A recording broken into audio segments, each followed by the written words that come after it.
Hi, my name's Tracy Strife, and welcome to the first installment of Cybersecurity Awareness Training. Today we're going to be talking about phishing. Not the kind you do with a rod and a reel, but these are phishing scams where hackers and cyber criminals want information from you. And the information can be damaging to yourself and to your company. Today, I'm hoping that you will, after this presentation, that you will understand the definition of what phishing is, gain knowledge of how it works, learn tips to avoid it, be able to better identify actual phishing scams, and know what to do if you do, unfortunately, become a victim. First of all, criminals typically use email pretending to be a company or a service requesting you to do something.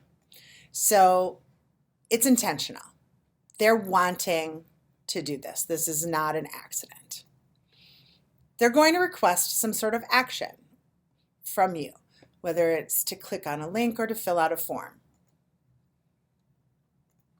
It's going to, like I said, be most often an email. It can also be a text. It is intentionally deceiving, and they are going to pretend that they are legitimate. So, first thing, like I said, is an email or a text.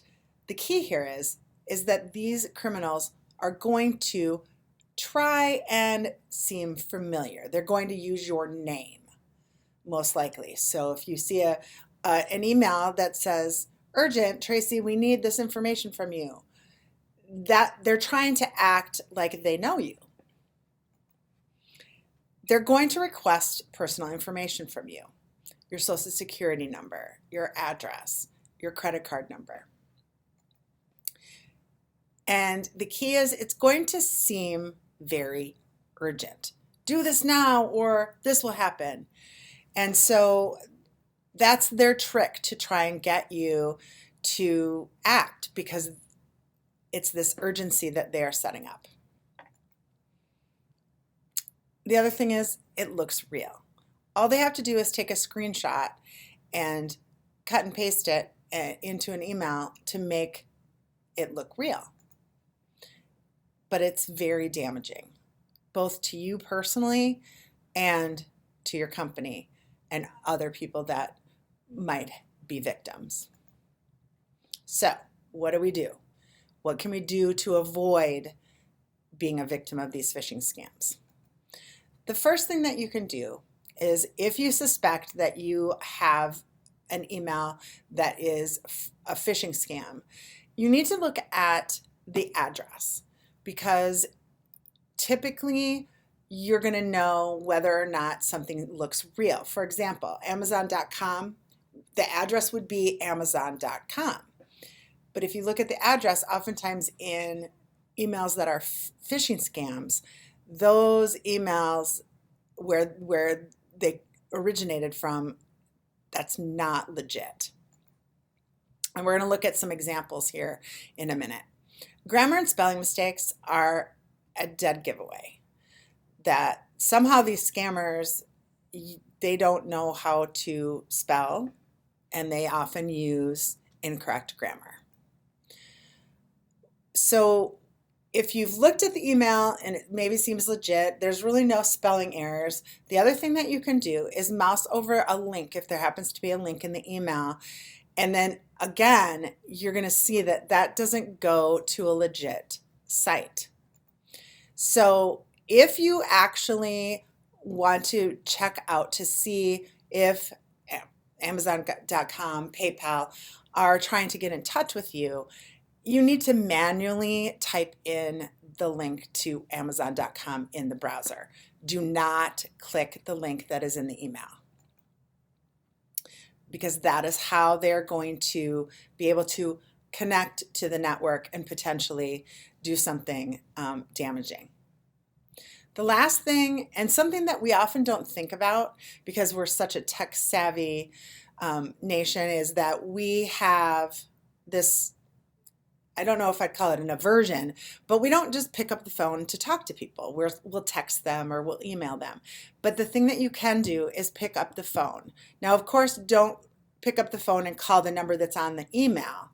You want to actually go to the company's website to get their actual phone number to call them. This happened to my husband and I. We got an email from our mortgage company saying they urgently needed to talk to us. There was something wrong with our mortgage. And instead of clicking on anything or filling anything out on the email, I simply went to the bank website, got their phone number, picked up the phone and said, "Are you trying to get a hold of us?" And they were like, "Nope, that isn't typically how we would do business."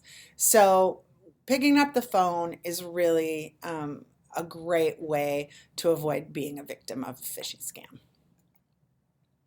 So let's look at some real life examples.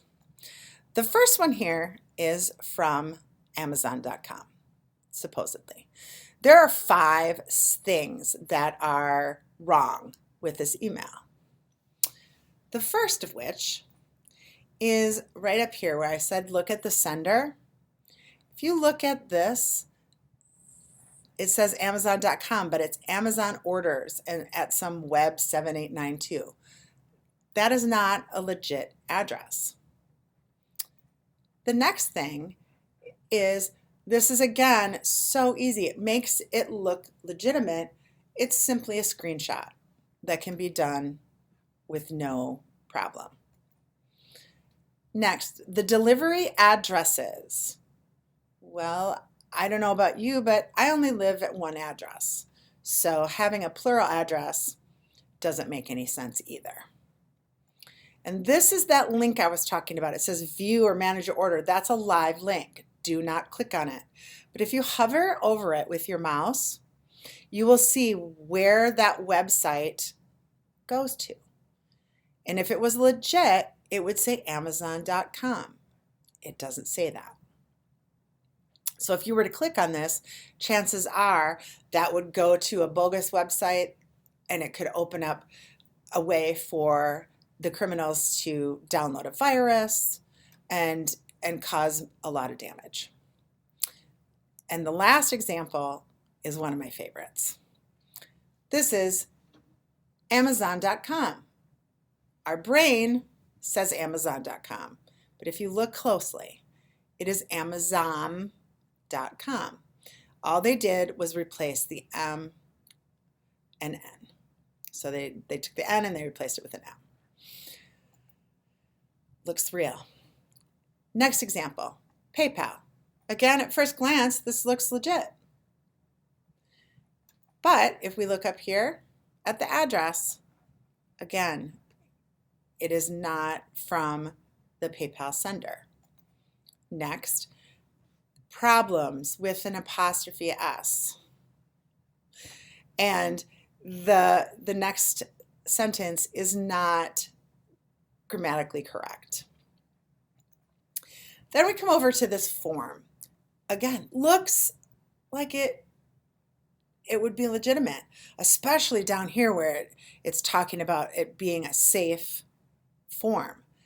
Don't just take that at face value because, again, it's just a screenshot and it's to fool you. It's to make it look legitimate.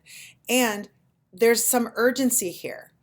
You have to do this or your account's going to be limited or your account's going to be shut off. So that urgency that they're talking about is really a key to it possibly being a scam because they want you to act. And again, you should never give away your Social Security number. That is a clue because really only banks and credit card companies are going to want your credit card or your Social Security number. And typically your mother's maiden name is not something that they would ask for, especially PayPal. And if you look up here, it says account limited. Well, you can easily go to PayPal yourself and check to see if your account was actually limited. Because these are all the little tricks that these people want to use to trick you into giving information that you don't want them to have. The last example is Office 365. Everything about this looks legitimate, except when I hover down at the link. Office 365, their actual website is office.com. That's not where this would send me if I were to click on the link. And it's so easy for us to in our busy world, to want to act. If something says it's urgent, we want to resolve it so we can move on to the next thing. And that is what the criminals are counting on. So if you happen to fall for a phishing scheme, there's some things that you can do. The first thing is to alert other people, especially other people in your company, because chances are you're not the only one that this is happening to. There's going to be more than one person in a company that is going to be affected by this. The next thing, change your password and disconnect from the network, because if you can disconnect from the network, then it may prevent any of the damaging viruses or ransomware to affect the rest of the network. And lastly, follow your company's procedure for this type of thing and notify the IT department. If you happen to not have procedures in place or have more questions about that, we would be happy to help you. And you can just click on the website at the end of this presentation for more information. So hopefully you have a little better understanding of the definition of what phishing is. You've gained some knowledge of how it works. You've learned some tips to avoid phishing, and that you are better able to identify those emails and texts that are phishing scams. And lastly, that you do have some ways and things to do if you happen to become a victim of a phishing scam.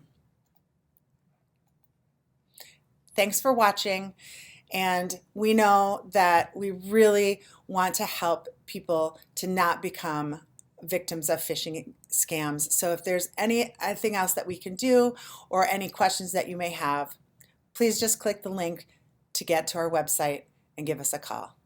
Thanks again.